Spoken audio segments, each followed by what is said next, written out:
Hello everyone, welcome back to another new video Wisdom Upload. So guys, it is our third video lecture on Indian Constitution. ये हमारा third video lecture है जहां पर हम आपको Indian constitution पर बना रहे हैं। अगर आप पार्ट 1 पार्ट 2 नहीं देखे हैं, ठीक ना, तो आप वीडियो देख लीजिएगा क्योंकि पार्ट 1 में हम बताए हैं कि इंट्रोडक्शन बताए कॉन्स्टिट्यूशन का, सेकंड पार्ट में मीनिंग, नेसेसरी एंड फंक्शन बताए हैं।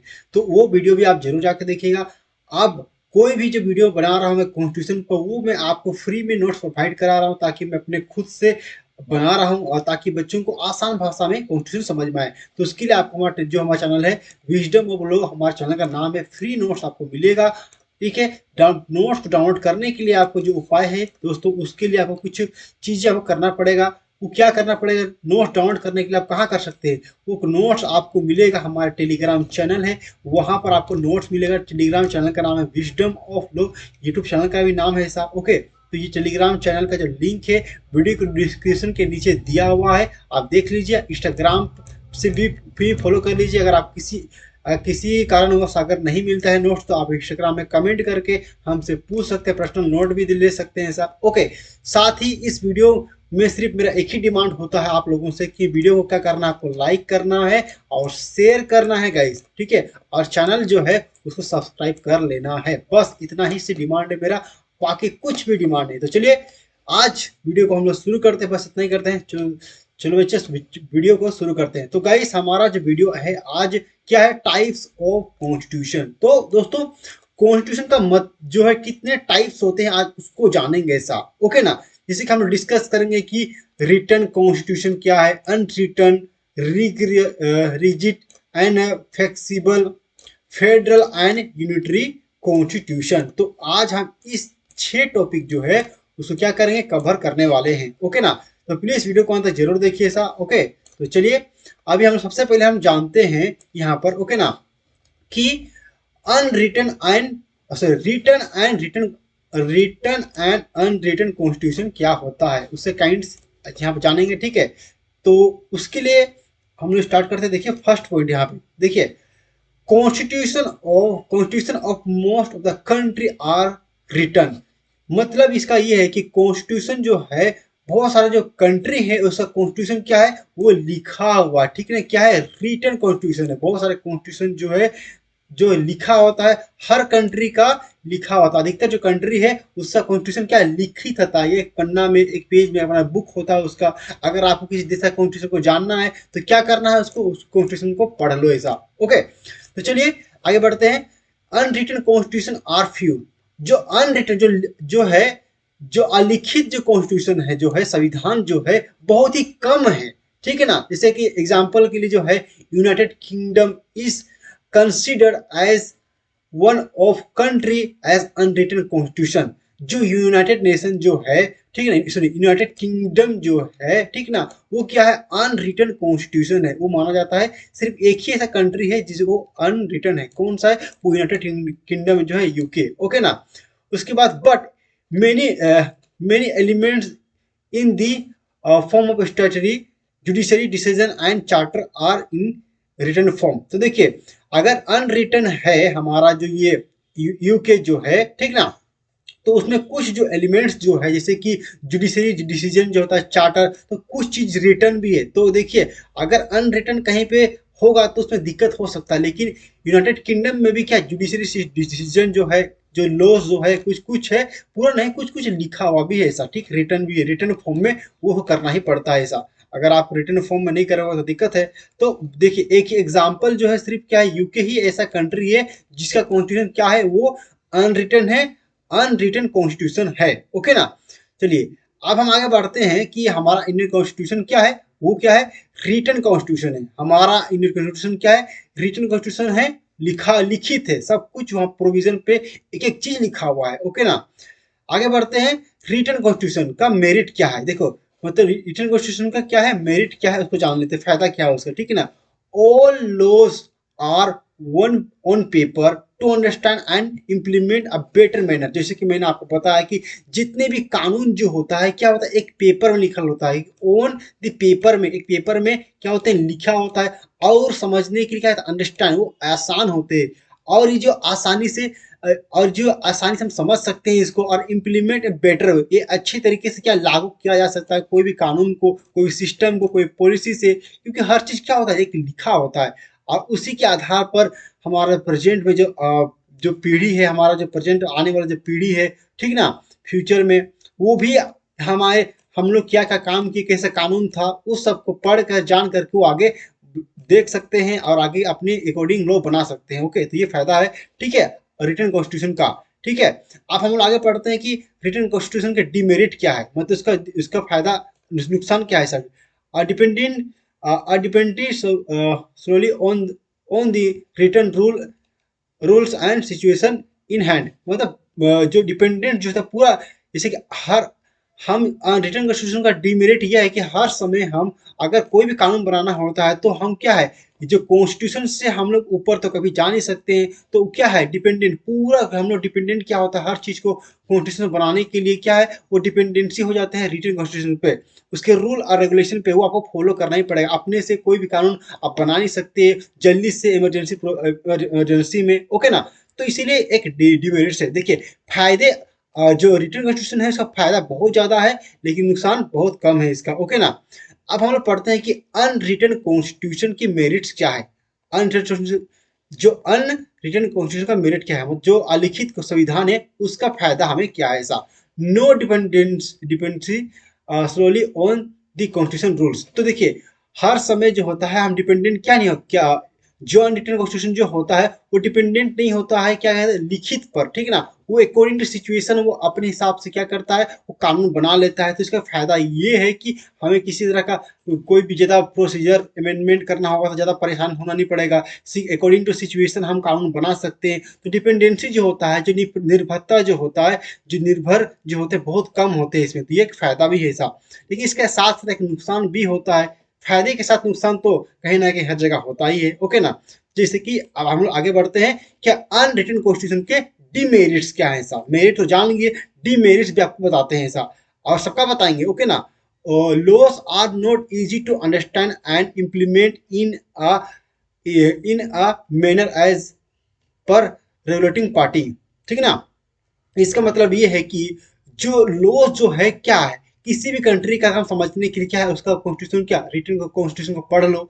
अगर किसी कॉन्स्टिट्यूशन को अगर हमको किसी भी देश के बारे में जानना है, सिस्टम के बारे में, गवर्नमेंट के बारे में, तो हम उस देश का कॉन्स्टिट्यूशन को पढ़ सकते हैं, लेकिन हम पढ़ेंगे तब ना, जानेंगे तब ना किसी देश के बारे में जब वो लिखित होगा। तो अनरिटन, अगर अनरिटन कॉन्स्टिट्यूशन किसी देश में है तो उसे हम तो उसके loss and rule and regulation, कानून को हम नहीं समझ सकते हैं अच्छी तरीके से।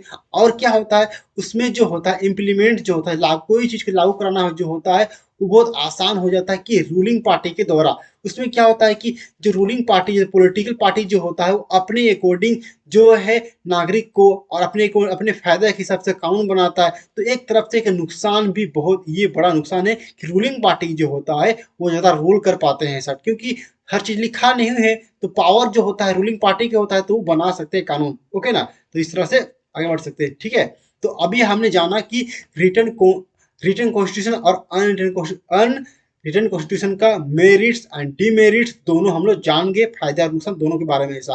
अब हम लोग पढ़ते हैं सेकंड नंबर में क्या, रिगिड्स एंड फ्लेक्सिबल कॉन्स्टिट्यूशन। तो देखिए हमारा कॉन्स्टिट्यूशन, अब ये जो कॉन्स्टिट्यूशन होता है इसके दो प्रकार होते हैं, इसके प्रकार के बारे में जानते हैं। ठीक है, देखिए सबसे पहले हम जानते हैं, ठीक है, क्या है रिगिड्स कॉन्स्टिट्यूशन के बारे में ऐसा।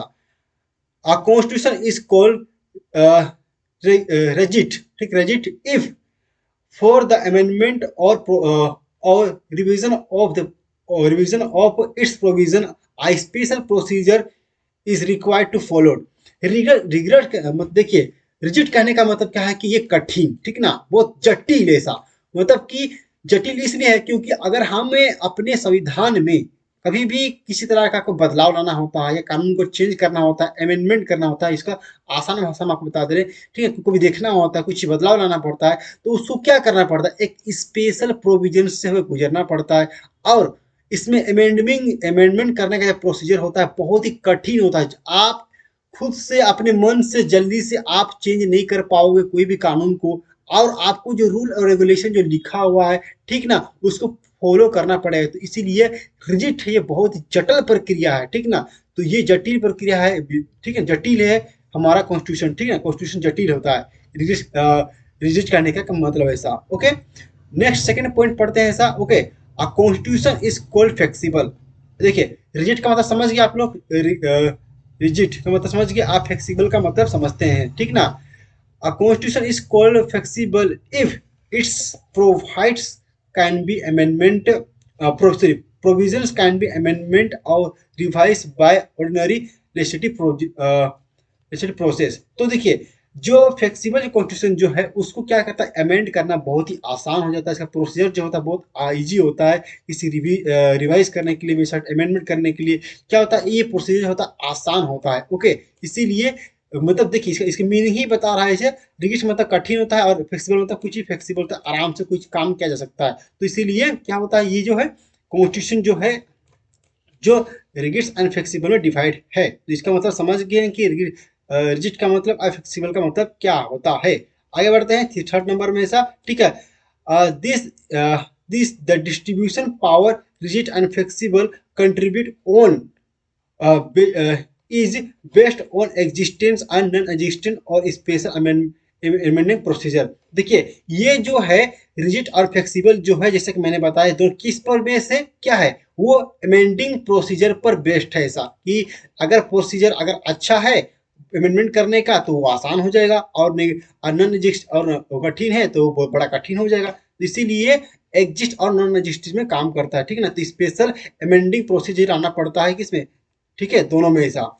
ओके, स्पेशली रजिस्टर में स्पेशल कराना पड़ता है, तो ये इसका प्रोसीजर बहुत कठिन होता है। आगे बढ़ते हैं ऐसा, तो देखिए जो है एग्जाम्पल देखते हैं, ठीक है। Constitution of UK is consider as flexible constitution. जो कॉन्स्टिट्यूशन जो है यूके का जो है, ठीक है ना, यूके का जो कॉन्स्टिट्यूशन है उसको अमेंडमेंट करना वो क्या है, आसान है, इसीलिए वो कॉन्स्टिट्यूशन क्या फ्लेक्सिबल कॉन्स्टिट्यूशन है। ओके ना। और एग्जांपल और देते हैं फिफ्थ नंबर में, constitution of USA, United Nation USA जो है, ठीक है, यूएसए जो है is consider as a rigid constitution, rigid, ठीक ना। तो देखिए ये जो कॉन्स्टिट्यूशन क्या है यूएसए का, ये बहुत ही कठिन है, यहाँ पे अमेंडमेंट करना बहुत ही कठिन है, बहुत सारे प्रोसीजर आपको गुजरना पड़ता है, तो आसानी से आप जल्दी से चेंज कर नहीं पाओगे। ऐसा कोई भी सिचुएशन ऐसा आता है अमेंड, ठीक ना, इमरजेंसी, तो तुरंत आप लो नहीं बना सकते हो, उस पर लो बनाने के लिए काफ़ी जटिल प्रक्रियाओं से आपको गुजरना पड़ता है। तो फ्लेक्सिबल कहने का मतलब कि हम आराम से चेंज कर सकते हैं, रिजिट कहने का मतलब बहुत ही कठिन से कर सकते हैं। आगे बढ़ते हैं सिक्स पॉइंट ऐसा कि rigid, rigid constitution is consider good as it's stable constitution. देखिए रिजिड कॉन्स्टिट्यूशन जो है बहुत ही क्या है, अच्छा है, गुड है, क्योंकि देखिए अगर हम कोई भी जो रूलिंग पार्टी जो होता है, अगर जो इसका प्रोसीजर जो होता है चेंज करने का हो, अगर वो आसान हो जाएगा तो वो क्या करते हैं अपने अकॉर्डिंग हर समय लो बना सकते हैं। तो इसीलिए बहुत सारे कॉन्स्टिट्यूशन जो बनाया गया है उसको बहुत सारी चीज़ों को देख कर समझ कर बनाया गया है। ओके ना। तो ये रीड जो है वो है कॉन्स्टिट्यूशन। तो हमारा जो, अगर हम बात करें हमारे जो देश का जो कॉन्स्टिट्यूशन है वो क्या है, कभी कभी रिजिड भी है, फ्लेक्सिबल है, दोनों है ऐसा, ठीक है ना। हमारा देश का कॉन्स्टिट्यूशन तो कठिन भी है, आसान है, कुछ कुछ प्रोविजन में है ऐसा। ओके, उसके बाद इसके आगे पढ़ते हैं, इससे rigid constitution is consider good as it's a stable constitution because, क्योंकि the procedure of the provision of constitution can't be change easily at the desire of the ruling party. जैसे कि मैंने आपको बताएं अभी, जैसे मैंने बताया कि क्या डिजायर, जो हम अगर जो है कॉन्स्टिट्यूशन जो अगर रिजिट है, ठीक है, तो रिजिट कॉन्स्टिट्यूशन, रिजिट जो कॉन्स्टिट्यूशन है ये अच्छा इसलिए है क्योंकि जो पॉलिटिकल जो पार्टी होता है वो आसानी से चेंज नहीं कर सकते, जैसे कि मैंने बताया इजीली चेंज नहीं कर सकते, जो कि मैंने आपको बताया। ओके, आगे बढ़ते हैं हम लोग। अब देखिए मेरिट्स पढ़ लेते हैं, ठीक है। ये जो कॉन्स्टिट्यूशन रिजिट जो है उसका मेरिट्स एंड डीमेरिट्स दोनों पढ़ लेते हैं, फायदा नुकसान क्या क्या है ऐसा। ओके, तो बच्चे लोग वीडियो को अगर अच्छा लग रहा है तो प्लीज़ लाइक करना मत भूलिएगा और सब्सक्राइब भी करते जाइए आप लोग। ओके, तो चलिए बहुत ही अभी बहुत अच्छा अच्छा टॉपिक डिस्कस करने वाले, देख लीजिए बहुत सारा चीज़ बाकी है भैया, डिटेल में आपको बताएंगे ताकि समझ में आए ऐसा। ओके, तो चलिए आगे बढ़ते हैं। उसके बाद rigid constitution is consider good, ठीक है, क्यों, ये जो रिजिड कॉन्स्टिट्यूशन है इसका मेरिट्स क्या है, वो अच्छा इसलिए है क्योंकि डिजायर ऑफ रूलिंग पार्टी जो है, जो रूलिंग पार्टी जो है आसानी से अपने अकॉर्डिंग रिकॉर्ड लो नहीं बना सकती, इसलिए बहुत फायदेमंद चीज है ऐसा। ओके, जो हमारा जो मोदी सरकार जो है, अगर जो चाहे तो तुरंत अपने अकॉर्डिंग हर लोग को नहीं बना सकता है, ओके ना, जल्दी से, क्योंकि वो अपने फायदे के हिसाब से। ओके, तो इसलिए इसका लाइन जो है क्या बोलता है, इसको आप पढ़ लीजिए सा, जिसको रीड को, ठीक है, पढ़ लीजिए। उसके बाद आगे बढ़ते हैं हम लोग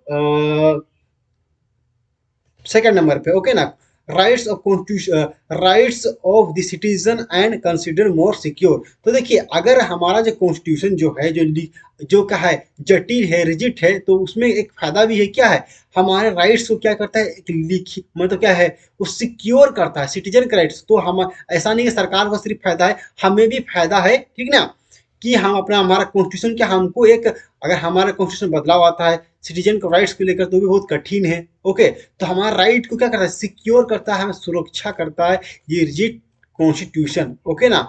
अब इसका डीमेरिट्स क्या है, देखिए, इसका फायदा तो हम जान गए, इसका नुकसान के बारे में जान जाते हैं ऐसा, ठीक है। It can't be change in according with need, जैसे कि मैं तभी से मैं कह रहा हूँ बार बार कि देखिए, जैसे कि जो रिजिड जो कॉन्स्टिट्यूशन जो है, it can be change according to needs. तो इसका डीमेरिट यही है कि हम अकॉर्डिंग टू सिचुएशन, ठीक ना, हम लोग चेंज नहीं कर सकते हैं तुरंत। अगर कोई भी मान लीजिए कोई लॉ ऐसा आ गया, तुरंत कुछ ऐसा सिचुएशन आ गया जहाँ पे कानून बनाना बहुत जरूरी है और उसका प्रोसीजर बहुत लंबा है, तो वो अकॉर्डिंग टू नीड्स क्या करते हैं, हम लोग कानून नहीं बना सकते। तो ये इसका डीमेरिट्स है, ओके ना। क्योंकि समय के साथ बदलना बहुत जरूरी है, क्योंकि प्रकृति ही परिवर्तन का नियम है, ऐसा rule is the changing of nature. Okay, तो इस हिसाब से ये डीमेरिट्स में आ जाएगा ऐसा। It's play optical in required social need. तो ये हमारे जो है सोशल नीड के हिसाब से क्या है, कानून बदलते रहता है सोशल, तो इसको रिक्वायर्ड है चेंज होना और प्रोसीजर, तो जल्दी से चेंज नहीं होता है, तो काफी सारा बहुत सारा दिक्कत होता है ऐसा। ओके ना। तो देखिए, इसका हम लोग क्या जाने ऐसा, इसका डीमेरिट्स जान गए, ठीक है। अब जानते हैं हम लोग फ्लेक्सिबल जो कॉन्स्टिट्यूशन है उसके मेरिट्स के बारे में जानते हैं। ओके, इसका मेरिट्स क्या है फ्लेक्सिबल कॉन्स्टिट्यूशन का, तो इसका जो फ्लेक्सिबिलिटी ये जो है, it can be change easily when society needs arise. अगर कभी भी ऐसा दिक्कत होता है, तो जी किस में क्या होता है, फ्लेक्सिबल कॉन्स्टिट्यूशन में जो है फ्लेक्सिबल, उसमें आराम से हम लोग किसी भी लॉ को ला सकते हैं according to needs of society. अगर सोसाइटी में कुछ ऐसा नए कानून का जरूरत है, या चेंजिंग करना है, या बदलना है, हटाना है, तो हम लोग आराम से क्या कर सकते हैं, चेंज कर सकते हैं, इजीली चेंज कर सकते हैं, अगर ऐसा कुछ अभी होता है तो। नेक्स्ट हम बात करते हैं सेकंड नंबर, ऐसा it adopt to new condition smoothly, ठीक है, स्मूथली। तो हम कोई नए चीज को क्या स्मूथली क्या एडॉप्ट कर सकते हैं, हम क्या करते हैं, उसको ला सकते हैं आराम से। ओके, अगर नेक्स्ट हम बात करें third number, it meet emergency with is without breaking their framework. तो ये जो इमरजेंसी सिचुएशन में क्या करते हैं, हम आराम से जल्दी बिना कुछ देरी किए हुए तुरंत से फ्रेम बना सकते हैं हम लोग कोई भी कानून। तो ये फायदा है क्या, किस चीज का, फ्लेक्सिबल कॉन्स्टिट्यूशन का। ओके ना। इसका डीमेरिट्स भी जानेंगे, क्योंकि मेरिट्स और डीमेरिट्स दोनों चीज हम बात कर रहे हैं सर। ओके, तो डीमेरिट्स इसका क्या है देख लीजिए ऐसा, इट इज नॉट स्टेबल। तो ये क्या है, नोट हमेशा ये स्टेबल नहीं रहता है। It can't be change any time by ruling party. ये हर समय क्या है, क्या चेंज नहीं रहता है, सॉरी, एक स्टेबल नहीं, तो स्थिर नहीं होता है। ओके ना। ये क्या कहता है, इट इज नॉट स्टेबल, हर समय स्थिर नहीं होता। It can be change any time ruling party. तो रूलिंग पार्टी जो होता है, इसका डीमेरिट्स यही है कि रूलिंग पार्टी जो पॉलिटिकल पार्टी जो होता है, ठीक है, जो नेता लोग होते हैं, क्या करते हैं, कभी भी चेंज कर सकते हैं। अगर फ्लेक्सिबल कॉन्स्टिट्यूशन हुआ अपने नीड के हिसाब से, अपने फायदे के हिसाब से, तो इसमें, तो इन पर रोक लगाने के लिए क्या है, जरूरी है भाई। तो इसका एक डिमेरिट्स ये हो गया कि फ्लेक्सिबल कॉन्स्टिट्यूशन का, कि जो पार्टी लोग हो गए, जैसे कि हमारा देश में नेता लोग जो हैं, वो तुरंत ही अपने अकॉर्डिंग अपने फायदे के लिए कानून बना सकते हैं। Ruling party any time change कर सकते, जब बनाया कोई कानून लाया और बदल दिया। ओके ना। आगे बढ़ते हैं पॉइंट नंबर 2 में, ऐसा people have uncertain with regard to their rights as law change frequently. तो पीपल जो है हमेशा क्या अनिश्चित हो जाएंगे कि कभी भी कोई कानून बन सकता है, ठीक है, चेंज हो सकता है, फ्रिक्वेंटली चेंज होते रहता है ये। तो पीपल के मन में फियर भी होता है कि कोई भी कानून जो है स्टेबल नहीं है, तो कभी भी चेंज हो सकता है, वो अनसर्टेन अनिश्चित है, तो पीपल के मन में फियर भी होगा। ओके, अब हम अभी हम समझ गए, अभी तक क्या, देखिए अभी तक हम समझ गए रिजिड एंड फ्लेक्सिबल कॉन्स्टिट्यूशन के बारे में समझ गए, और आपको रिटन अनरिटन कॉन्स्टिट्यूशन बढ़ा चुके हैं। आगे बढ़ते हैं, अब हम बात करेंगे फेडरल एंड यूनिटरी कॉन्स्टिट्यूशन। तो ये बहुत ही इंपॉर्टेंट टॉपिक है, ठीक ना। इसको अभी प्लीज, अभी यहाँ तक अगर पहुंच गए हैं, तो और थोड़ा सा पेशेंस रखिए, ये कंसेप्ट भी आपको मैं क्लियर कर दूंगा मेरे दोस्त। ओके ना। देखिए, यूनिटरी कॉन्स्टिट्यूशन क्या है, इसके बारे में sorry flexible and unitary constitution के बारे में जानते हैं। सॉरी फेडरल फेडरल और यूनिटरी कॉन्स्टिट्यूशन, ओके ना। ठीक है, federal constitution provides federal government. ठीक, कॉन्स्टिट्यूशन हमें गवर्नमेंट्स को बारे में कौन बताता है, कैसा होगा, एक कॉन्स्टिट्यूशन ही बताता है। एक कॉन्स्टिट्यूशन ही बताता है कि गवर्नमेंट कैसा होगा। तो फेडरल कॉन्स्टिट्यूशन में क्या होता है, प्रोवाइड क्या जाता है, फेडरल गवर्नमेंट भी होता है। ठीक है ना, फेडरल, इसके बारे में मीनिंग, फेडरल मीनिंग को भी समझेंगे। ठीक है, ठीक है। Whereas unitary constitution provide unitary constitution, जहाँ जहाँ जहाँ जो है जिस देश में कॉन्स्टिट्यूशन यूनिटरी है तो यूनिटरी गवर्नमेंट प्रोवाइड करता है। ओके, तो अब हम जानते हैं असली मीनिंग फेडरल कॉन्स्टिट्यूशन का होता क्या है।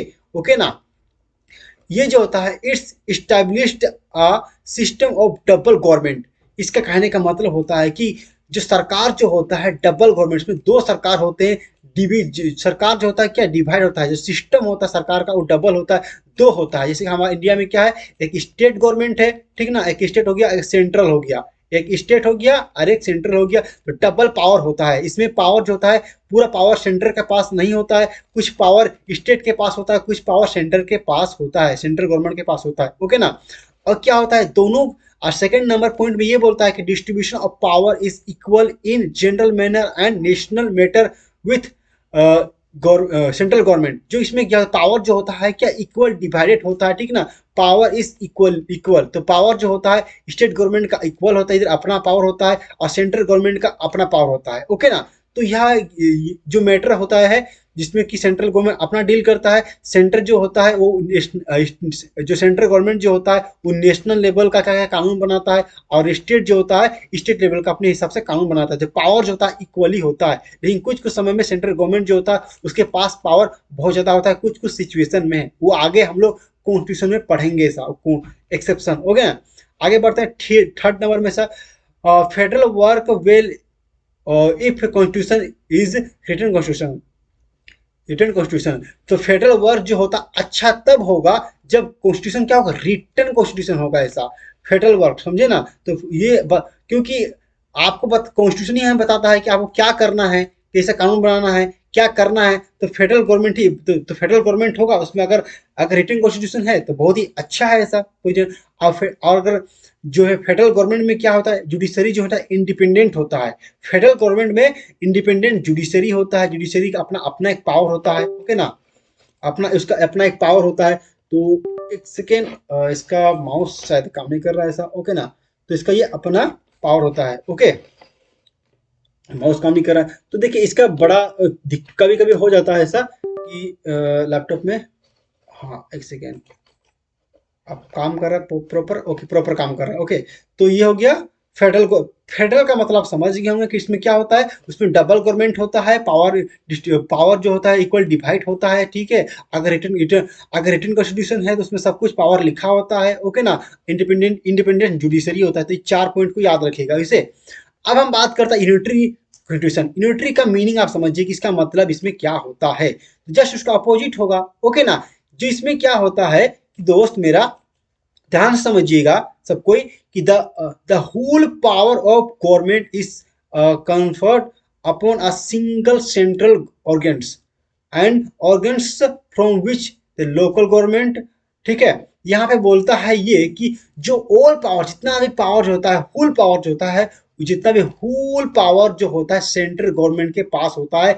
जिस मतलब कि स्टेट गवर्नमेंट के पास का पावर बहुत कम होता है, नहीं के बराबर होता है। लोकल लेवल के बारे में जो गवर्नमेंट होता है उसे पावर नहीं के बराबर होता है। तो जितना भी पावर जो होता है सब कुछ सेंट्रल गवर्नमेंट के पावर होता है। यहाँ पे दो सरकार नहीं हो, दो सरकार नहीं होता है, सिर्फ एक होता है क्या, सेंटर होता है। ये सेंटर हो गया, सेंट्रल गवर्नमेंट के पास ही पावर होता है। ठीक ना, डेराइव वेदर अथॉरिटी और ऑटोनॉमी एंड दे प्रोसेस।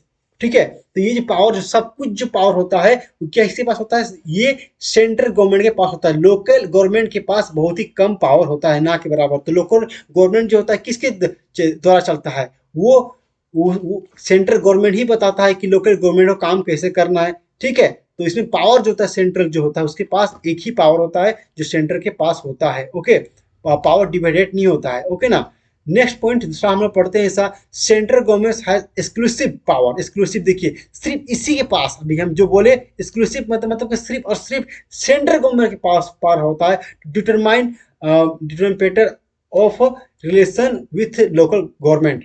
तो ये जो सेंट्रल गवर्नमेंट ही बताता है कि क्या लोकल गवर्नमेंट के साथ सेंट्रल गवर्नमेंट के साथ कैसा रिलेशन होगा, और पावर खुद देगा ऐसा। And manner distribution of power among them. तो जो पावर तो लोकल गवर्नमेंट का जो पावर है कौन बताता है, सेंट्रल गवर्नमेंट ही बताता है यूनिटरी में। ओके, सब कुछ ये बताता है। तो इसका सब सुप्रीम कौन हो जाता है यहाँ पर, सेंट्रल गवर्नमेंट हो जाता है, और इसके पास अपने एक्सक्लूसिव पावर है। तो अपने अकॉर्डिंग क्या करता है, ये लोग बना लेता है। इसका मेरिट और डिमेरिट भी देखेंगे ऐसा, तो अभी अच्छा चिंता मत करिए, इसका बताएंगे अभी, ठीक ना।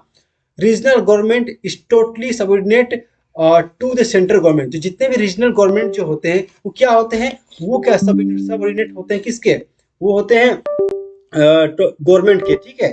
तो ये होते हैं सेंट्रल गवर्नमेंट का, रीजनल गवर्नमेंट जितना भी होता है वो सेंट्रल गवर्नमेंट का सबऑर्डिनेट होता है, उसके अंडर में हर चीज होता है। मतलब हर काम सेंट्रल गवर्नमेंट के अंदर, मतलब सेंट्रल गवर्नमेंट से बड़ा कोई भी नहीं। तो आपने समझ लिया unitary government and federal government. अब हम लोग इसका मेरिट एंड डिमेरिट देख लेते हैं, ताकि आपका कंसेप्ट पूरा क्लियर हो जाएगा। इसको देखिए पूरा क्लियर हो जाएगा ऐसा। फेडरल जो कॉन्स्टिट्यूशन है उसका मेरिट्स क्या है इसका, ठीक है। बेनिफिट्स के बारे में जानते हैं। Most concentration is on national importance. देखिए फेडरल जो होता है, फेडरल गवर्नमेंट जो होता है, फेडरल कॉन्स्टिट्यूशन जो होता है, ठीक है, उसमें क्या होता है कि नेशनल मैटर को जो डील करता है कि सेंट्रल गवर्नमेंट करता है, सेंट्रल गवर्नमेंट करता है। तो इंपॉर्टेंस जो होता है वो क्या होता है, वो सेंट्रल गवर्नमेंट अच्छे से ध्यान देता है किस चीज पर, नेशनल मैटर कुछ भी होता है उसको बहुत ही अच्छे से ध्यान देता है। फेडरल गवर्नमेंट में जो गवर्नमेंट होता है, सेंट्रल गवर्नमेंट जो अच्छे से ध्यान देता है, ठीक ना। Regional and local interest are better protect.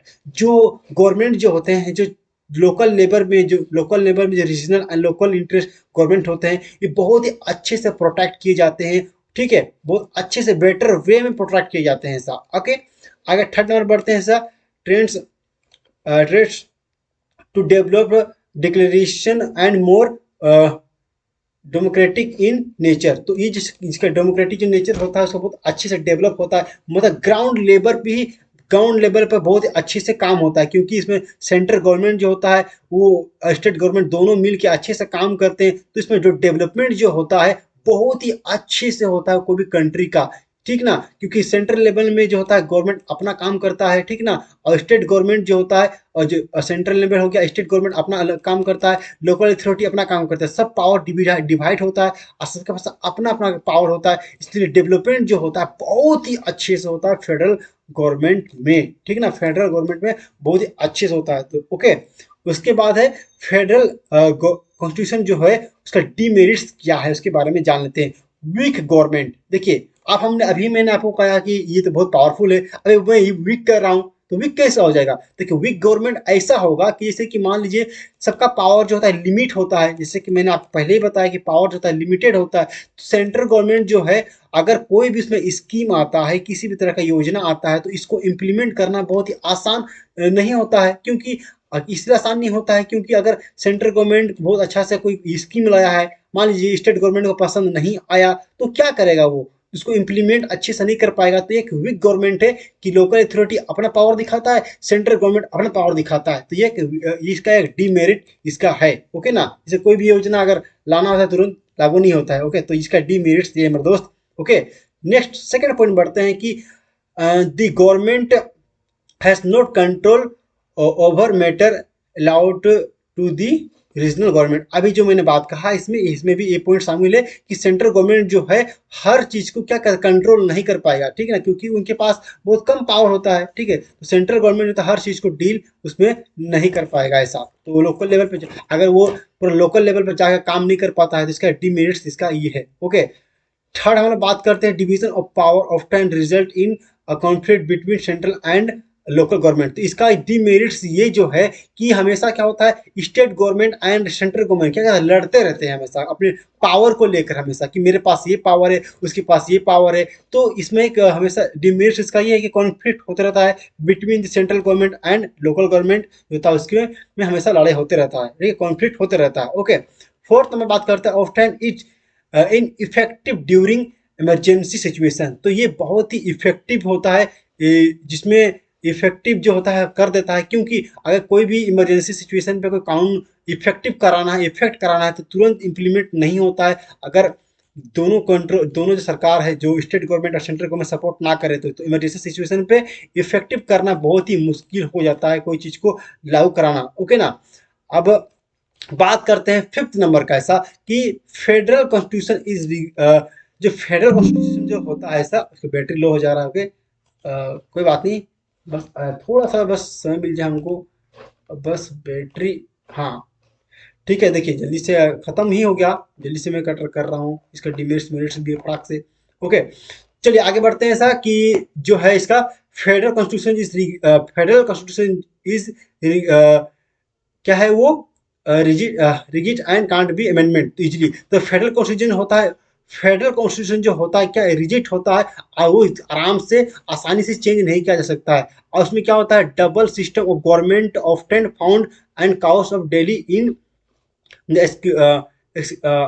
Execution of plan and project. तो कोई भी प्लान एंड प्रोजेक्ट जो होता है को अगर सेंट्रल गवर्नमेंट उसको क्या करता है, बनाता है, लाता है, तो तुरंत लोकल लेवल पे उसमें क्या होता है, इम्प्लीमेंट करना बहुत ही मुश्किल हो जाता है। तो इसमें डिले होता है, डिले होता है इसमें कोई भी प्लान को क्या कर इम्प्लीमेंट करने के लिए। साथ तो अभी इसका मैं क्या बता दिया आपको, डीमेरिट्स बता दिया। अब यूनिटरी कॉन्स्टिट्यूशन के क्या करता हूँ मैं, यूनिटरी कॉन्स्टिट्यूशन का आपको हम क्या बता देते हैं, ये इसका मेरिट्स बता देते हैं, ठीक है ना। यूनिटरी कॉन्स्टिट्यूशन जो है इसका मेरिट, इसका जो फायदा यह है कि यूनिटरी कॉन्स्टिट्यूशन जो है इसका स्ट्रॉन्ग गवर्नमेंट होता है, इसका एक गवर्नमेंट होता है, तो इसलिए बहुत स्ट्रॉन्ग गवर्नमेंट होता है। इसका एक ही सरकार होता है, पावर डिवाइडेड नहीं होता है, ठीक है। दूसरा में बात करते हैं कि no conflict of authority and no overlapping jurisdiction. तो यहाँ इसमें क्या होता है कि किसी तरह का कोई कॉन्फ्लिक्ट नहीं होता है, सरकार एक ही है, तो आराम से कोई दिक्कत नहीं है, अथॉरिटी के पास एक ही पावर है, तो कोई दिक्कत नहीं है, और वो किसी तरह का पावर के लिए, जुडिक्शन के लिए कोई लड़ाई भी नहीं होगा, तो बहुत अच्छा चीज़ है।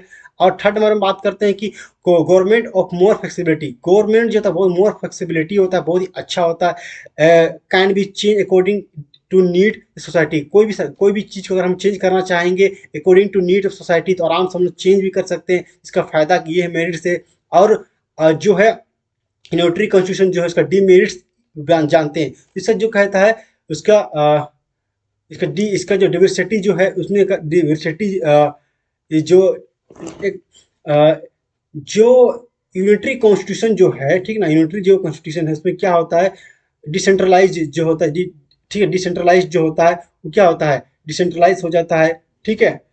ओके, और आगे बढ़ते हैं हम लोग ऐसा, ठीक है। The over over central government, एक सेकंड नीचे कुछ पॉइंट छूट रहा है, नहीं हमको लगा कुछ पॉइंट छूट रहा है ऐसा। ओके ना, बैटरी लो हो रहा है, जल्दी हम लोग करते हैं। बैटरी भी लो है मेरा लैपटॉप का, 11% है, जल्दी सो जाए ऐसा। ओके, तो इसका जो यूनिटरी कॉन्स्टिट्यूशन जिसका डीमेरिट्स जो है इसका ये है, ठीक है। जो डिसीजन होता है, जो मेड क्या होता है, वो क्या होता है, लोकल अथॉरिटी पर लिया जाता है, तो काम वो अच्छे से नहीं हो सकता, ठीक ना। इग्नोरेंस ऑफ लोकल कंडीशन, तो यहाँ सेकंड नंबर पॉइंट जो ये बात करता है दोस्तों कि यहाँ पे जो इसमें बात है इग्नोरेंस ऑफ लोकल गवर्नमेंट। तो कोई भी जो गवर्नमेंट होता है कि जो इसके पास पावर एक ही होता है, जिसका डीमेरिट ये है कि लोकल लेवल पर जा करके अच्छे से काम नहीं कर सकता। तो इसका डीमेरिट्स ये है कि लोकल लेवल पर काम अच्छे से नहीं कर सकता, ठीक ना, तो इग्नोर किया जाता है लोकल लेवल पे। तो गाइस अभी तक हमने हर चीज जान चुके हैं, अभी पढ़े, अभी हमने आराम से पढ़ लिया क्या, रिटन कॉन्स्टिट्यूशन, अनरिटन कॉन्स्टिट्यूशन, रिग्रेस constitution, flexible constitution, federal constitution and unitary constitution. इसका मेरिट एंड डीमेरिट्स दोनों देख लिए। तो वीडियो बहुत ही अच्छा रहा होगा वीडियो लेक्चर। अगर वीडियो पसंद है प्लीज वीडियो को लाइक करना मत भूलिएगा। सिर्फ हमारा एक ही डिमांड है आपसे, और डिमांड हमारा क्या है, आपको आप सभी लोग जानते हैं कि हमारे चैनल को सब्सक्राइब करना है आपको, और वीडियो को शेयर करना है। वीडियो गाइस अगर वीडियो पसंद है प्लीज वीडियो को लाइक जरूर करिए। अगर नेक्स्ट फोर्थ पार्ट के लिए तैयार रहिए, ऐसा सीरियल वाइज आप लोग अच्छे से पढ़ाएंगे। सो गाइस तो चलिए इस वीडियो में इतना ही। वीडियो अच्छा लगे तो लाइक और सब्सक्राइब करना मत भूलिएगा।